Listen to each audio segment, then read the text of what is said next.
Research के अंदर क्या एडवांटेजेस थे, इसे प्रीवियस क्लास में मैंने दिखाया था हिस्टोरिकल रिसर्च के क्या कैरेक्टरिस्टिक होती हैं, क्या इसकी डेफिनेशन है। ठीक है, हिस्टोरिकल रिसर्च जब आप पास्ट इवेंट्स को लेकर स्टडी कर रहे हैं।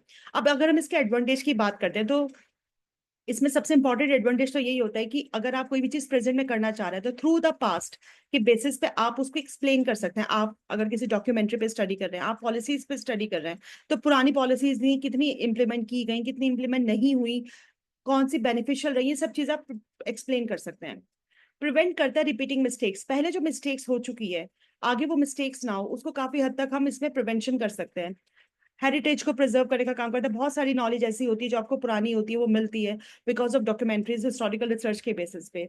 और ये सबसे इंपॉर्टेंट है, सबसे यूजफुल होती है पॉलिसीज के लिए और एकेडमिक्स के लिए। हिस्टोरिकल रिसर्च ये बहुत इंपॉर्टेंट इसके एडवांटेज है। अब बात करते हैं हम इसके डिसएडवांटेज की। डिसएडवांटेज क्या होता है इसका, कई बार क्या होता है चीजें आपको इनकम्प्लीट मिलती हैं। ठीक है, सोर्सेज जो होती हैं कई बार बायस्ड हो सकती हैं। ठीक है, सब्जेक्टिव नहीं मिलती स्टडी आपको, तो यहाँ आपका एक डिसएडवांटेज हो जाता है।